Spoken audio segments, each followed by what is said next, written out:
नमस्कार सांग मैंने आज शुणा आम गणेश गोटे छोट कहानी। गोटे गाँव में गोटे अंधुणी बुढ़ी रोला। से बहुत गरीब थिला। तार गोटे पुओ आउ बहु थिले। से गणेश भगवान को बहुत भल पाउला आर पूजा अर्चना बहुत करुला।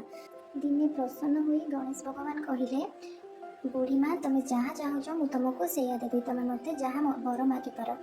एथिरे बुढ़ी कौन करला, कहला मत तो किसी वर मागिबार आसुनी, मु कौन बा तुमको मागि। गणेश भगवान कहले, पुओ आ बोहू को पचारि मत वर माग। बुढ़ी प्रथम ता पुओ पाखक गला। पुओ को पचार पुओ कहला, माँ तो धन मागे। द्वितीय बुढ़ी गला बोहू पाखक। बोहू को पचार बोहू कहला, माँ तमें नाती माग। बुढ़ी सेठू फेरी आसी कहला, पुओ बोहू तो निज स्वार्थ अनुसार वर मागे कहते, तो मुझे कौन करी।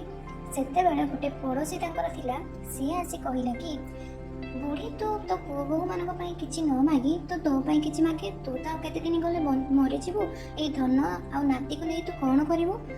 बरम तो पाखरे आखि नहीं, तू तोर आखि दुईटी गणेश भगवान को मागे।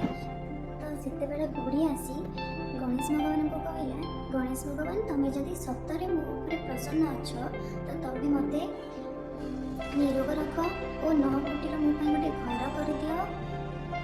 मत और बर दियो प्रभु, और मो घर जमी धन संपत्ति परिपूर्ण कर दियो प्रभु। आउ मत गोटे नाती दे था प्रभु। शेष में मो परिवार को सुखरे और मंगलमय रखी था और मत मुख्य प्राप्ति कर दियो। एतिकी बुढ़ी वरदान मागिला। बुढ़ीर यही वर शुणी गणेश भगवान कहले, बुढ़ी माँ तमें मत ठकीदेल।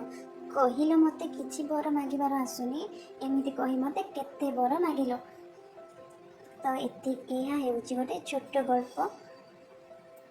आई गल्प जदि आपण मानक भल लगिला तो निश्चय गोटे कमेंट करदे और शेयर कर दिंतु।